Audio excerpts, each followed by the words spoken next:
Hello friends, study 71 YouTube channel से मैं धर्मेंद्र कुमार आप सभी को स्वागत करता हूं। दोस्तों, आज हम फिजिक्स में दूसरा पार्ट को कवर करेंगे जिसमें प्रकाश का वर्ण विक्षेपण उसके बाद व्यतिकरण और प्रकाश का ध्रुवण को आज हम जानेंगे। तो इसमें जो पहला इसमें है प्रकाश का वर्ण विक्षेपण, जिसको डिस्पर्सन भी कहा जाता है। तो इसकी जो खोज की थी न्यूटन के द्वारा किया गया था। उसके बाद जो है जब सफ़ेद प्रकाश किसी प्रिज्म जो होता है कांच या शीशा का बना होता है, कांच या शीशा का बना होता है से होकर के गुजरता है, तो वह विभिन्न प्रकार के रंगों में विभाजित हो जाता है। इसी घटना को वर्ण विक्षेपण कहा जाता है। वर्ण कर्म की अगर बात करें, देखो इसको आसमानी रंग भी कहा जाता है।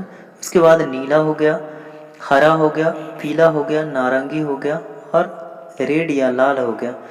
इसको विवग्योर के द्वारा जो है इसे वर्ण कर्म को याद रख सकते हैं। जैसे कि जो प्रिज्म होता है, प्रिज्म में जब प्रकाश गुजरता है तो गुजरने के बाद वो 7 रंगों में जो विभाजित हो जाता है, तो नीचे वाला जो रंग होता है बैगनी होता है और ऊपर वाला जो रेड होता है लाल। अक्षर हैं, जितना भी कलर है सबका पहला अक्षर को क्या करेंगे एक जगह करने के बाद जो है ये वर्ण कर्म जो है पूरे जो है जिस तरह से यहाँ पर वर्ण कर्म लिखा गया है, इसी तरह से लिखने के बाद जो है उसका पूरा हिंदी में जो पहला अक्षर होगा वो लेने के बाद जो है सकते हैं।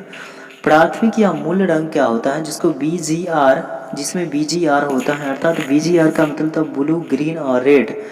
ये तीनों रंग जो है क्या होता है प्राथमिक या मूल रंग कहलाता है। उसके बाद जितना भी कलर बनता है इन्हीं तीनों रंग का क्या होता है मिक्सचर होता है। उसके बाद जो है यहाँ पर टेलीविज़न जो होता है वो रंगीन टेलीविज़न जो होता है उस टेलीविज़न में भी यही तीनों रंग क्या होता है प्रयोग किया जाता है। उसके बाद दो रंगों का आपस में मिलाने पर सफ़ेद प्रकाश उत्पन्न होता है। इसे क्या कहा जाता है, इसे पूरक रंग कहा जाता है। इसके बाद जो है यहाँ पर आप देखिए, यहाँ सूरज का प्रकाश है और ये जो है ये प्रिज्म से होकर के जब बाहर निकलता है, इससे होकर के जब बाहर निकलता है तो ये 7 रंगों में क्या होता है विभाजित हो जाता है। तो इसका जो ऊपर वाला जो कलर है ये रेड है। इसका तरंग दैर्ध्य जो होता है ये ज़्यादा होता है, जिसकी वजह से जो खतरों का सिग्नल होता है उसमें इस रंग का प्रयोग किया जाता है, ताकि लोगों को थोड़ा दूर से ही पता चले कि वहाँ पर खतरा का सिग्नल दिया गया है। तो अपने बचने का, अगर हम वायलेट की अगर बात करें बैगनी की, तो ये सबसे नीचे है और इसका जो प्रकीर्णन फैलाव होता है ये ज़्यादा होने की वजह से जो है ये इसका जो है जो बैगनी होता है इसका तरंग दैर्ध्य ज़्यादा होता है, कम होता है और प्रकीर्णन ज़्यादा होता है। प्रकीर्णन या प्रसार इसका ज़्यादा बिखराव ज़्यादा होता है। अब इसका वर्ण विक्षेपण का उदाहरण क्या हो सकता है, तो वर्ण विक्षेपण का जो उदाहरण है यह सूर्य से आने वाली प्रकाश, देखिए ये जो होता है इंद्रधनुष ये 2 प्रकार से बनता है, ये 2 प्रकार का होता है। एक को प्राथमिक और दूसरे को द्वितीयक कहा जाता है। देखिए सूरज है उससे आने वाली जो प्रकाश की किरण है, वायुमंडल में जल का जो सूक्ष्मतम कण होता है वो क्या करता है प्रिज्म की तरह कार्य करने लगता है, जिसकी वजह से वर्ण विक्षेपण होने की प्रक्रिया शुरू हो जाती है।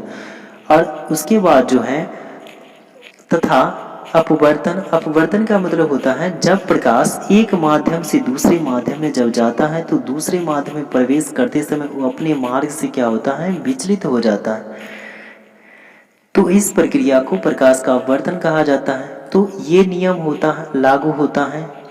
उसके बाद दूसरा नियम प्रकाश का परावर्तन, जो कि जब प्रकाश किसी चमकीले सतह से टकराता है तो उसका कुछ भाग क्या होता है परावर्तित हो जाता है। तो वही परावर्तित भाग प्रकाश का परावर्तन कहलाता है। तो ये भी नियम इसमें इंद्रधनुष बनने में लागू होता है। उसके बाद पूर्ण आंतरिक परावर्तन। पूर्ण आंतरिक परावर्तन क्या होता है? जब प्रकाश सघन माध्यम से विरल माध्यम में जाती है तो फिर लौट करके क्या होता है, विरल माध्यम में प्रवेश न करके फिर सघन माध्यम में ही लौट जाती हैं, उसे पूर्ण आंतरिक परावर्तन कहा जाता है। पूर्ण आंतरिक परावर्तन का उदाहरण है जैसे हीरे का चमकना, जो ऑप्टिकल फाइबर होता है और उसमें जो लाइट होता है वो ऑप्टिकल फाइबर के सिद्धांत पर ही कार्य करता है। उसके बाद इनका तीनों का जो संयुक्त रूप होता है, यही जो है क्या होता है, इंद्रधनुष का निर्माण करता है। अब यहाँ पर इंद्रधनुष दो प्रकार के होते हैं।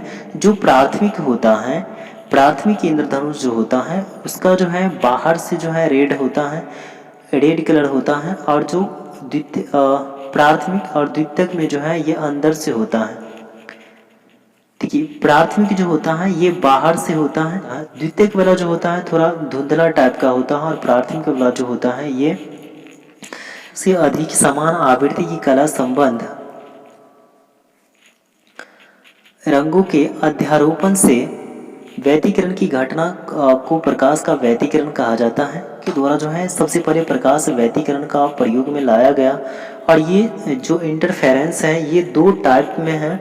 तो पहला टाइप जो होता है, पहला टाइप है संपोषी व्यतिकरण, जिसको कंस्ट्रक्टिव इंटरफेरेंस कहा जाता है।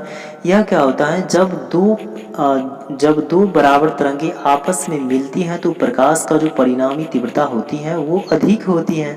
और एक विनाशी व्यतिकरण है जिसको डिस्ट्रक्टिव इंटरफेरेंस कहा जाता है।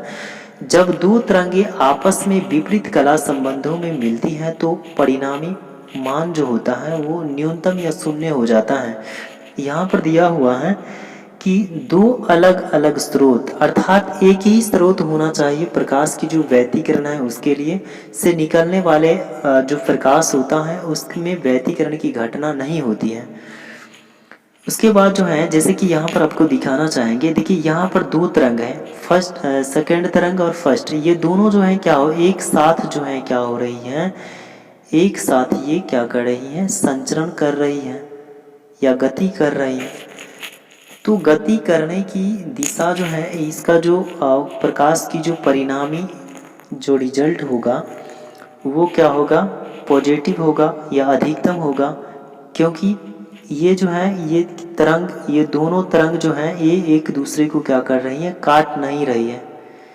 उसके बाद जो है जैसे कि अगर हम ये इसी को संपोषी व्यतिकरण कहा जाता है, जो दो तरंग एक दूसरे को न काटे उसको संपोषित व्यतिकरण कहा जाता है। और विषम ये जो है विनाशी व्यतिकरण क्या होता है, तो देखिए ये तरंग ये इस तरह से जा रही हैं और ये एक तरंग ये इस तरह से जा रही है, तो ये एक दूसरे को देखिए ये काट रही है कि नहीं, ये कट रहा है कि नहीं, ये बीच में कट रहा है, जिसकी वजह से इसका जो परिणामी प्रकाश का जो मान होगा ये शून्य या न्यूनतम होगा।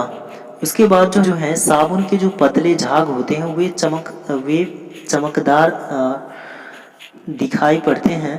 उसके बाद जैसे कि यहाँ पर आप जो है ये बुलबुले देख सकते हैं, और ये बुलबुले जो है इसमें किसी तरह का रंग नहीं होता है, फिर भी जो है ये रंग व्यतिकरण की वजह से जो है इसमें दिखाई देता है।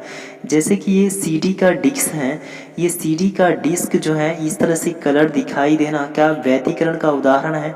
उसके बाद जो है यहाँ पर अगर कहीं पर जो है ये पेट्रोल या डीजल या जो किरोसिन तेल होता है वो अगर नीचे गिर जाता है तो ये इस तरह का जो है चमकने लगता भी कहा जाता है।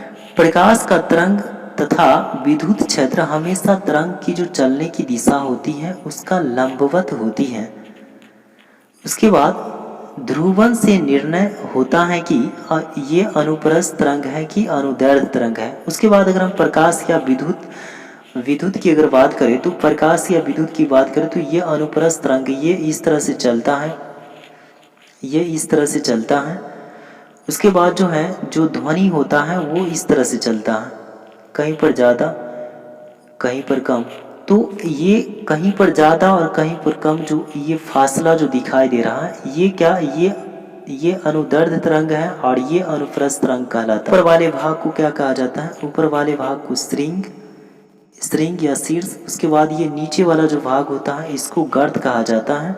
उसके बाद दो गर्त मिला करके क्या होता है, एक तरंगदैर्ध्य बनता है। ये अध्रुवित प्रकाश क्या होता है, प्रकाश तरंग में जिसका विद्युत क्षेत्र अलग अलग हो अध्रुवित प्रकाश कहलाता है। और ध्रुवन क्या होता है, प्रकाश की तरंग का विद्युत क्षेत्र में एक ही तल में हो तो उसी प्रकाश का ध्रुवन। यहाँ पर उदाहरण जैसे कि विद्युत बल्ब हो गया और ट्यूबलाइट। इसका देखिए यहाँ पर जो है ये प्रकाश जो है, ये बहुत सारा प्रकाश जो है एक साथ जा रहे हैं और यहाँ पर जो है पोलराइजेशन का जो फिल्टर जो है यहाँ पर लगा हुआ है, या चश्मा का जो शीशा होता है उस तरह से, या कोई दर्पण लगा हुआ है जिसकी वजह से फिल्टर है, इस फिल्टर के माध्यम से जो है बाहर निकल रहे हैं। निकलने के बाद तब जाकर के हम उस चीज़ को देख पाते हैं। जैसे कि यहाँ पर जो है ये लाइट आप देख सकते हैं, ये लाइट है और ये लाइट से इतनी प्रकाश आ रहे हैं कि इसको हम खुली आंखों से नहीं देख सकते हैं। इसके लिए हमें 3D चश्मे की ज़रूरत होगी। जैसे कि अगर हम सूरज को प्रकाश को अगर सूरज की तरफ अगर हम देखेंगे तो वो हमें चकाचौंध कर देंगे, जिसकी वजह से उधर कुछ देर तक जो है हमारा पुतली जो है सिकुड़ जाएगा और हमारे आगे सामने जो है कुछ देर अंधेरा हो जाएगा, इसलिए हम उसको नहीं देख पाते हैं। या अगर घर का जो लाइट होता है, जो ट्यूब लाइट होता है, उसको भी नहीं देख पाएंगे। तो इसके लिए जो 3D चश्मे का प्रयोग किया जाता है या 3D फिल्म होता है, उसके लिए भी डी का मतलब डायमेंशन होता है, जो बीमीय होता है। उसके बाद जो लाइट, यहाँ पर जो है लाइट, बहुत सारी लाइट है और ये लाइट जो है ये फिल्टर जो है ये फिल्टर करके बाहर ये सिंगल लाइट को निकाल रहे, यही क्या कहलाता है, यही ध्रुवन कहलाती है। और ये बहुत सारा प्रकाश जो है एक साथ जो निकल रही है इसको अनपोलराइज्ड लाइट कहा जाता है, अर्थात ये अध्रुवित प्रकाश है। अध्रुवित प्रकाश किसको कहेंगे, जैसे घर का जो बल्ब होता है वो जलने के बाद क्या होता है, पूरा बिखर जाता है और बिखरने के बाद अगर हम उस लाइट की तरफ थोड़ा देर अगर देखेंगे तो हमारा आँख का जो पुतली होगा वो सिकुड़ जाएगा, जिसकी वजह से हम कुछ देर जो है हमारे सामने को हम अनपोलराइज्ड लाइट कहेंगे। और वही लाइट अगर हम फिल्टर करके या 3D चश्मे के माध्यम से अगर हम उसको फिल्टर की वजह से अगर बाहर अगर निकल रहे हैं तो ये पोलराइज्ड लाइट कहलाता है। जैसे कि अगर खिलाड़ी जो है चकाचौंध से बचने के लिए एक प्रयोग करता है वो 3D चश्मा होता है, जिससे कि जो सूरज का प्रकाश हो वो जो गेंद को पकड़ने के लिए, बॉल को पकड़ने के लिए जो है किसी तरह का जो है चकाचौंध न करे, जिसकी वजह से जो है ये 3D चश्मे का खिलाड़ियों के द्वारा प्रयोग किया जाता है। तो थैंक यू दोस्त, आज का क्लास यहीं पर समाप्त होता है। आप सभी दोस्तों को तहे दिल से धन्यवाद। Thank you, love you all.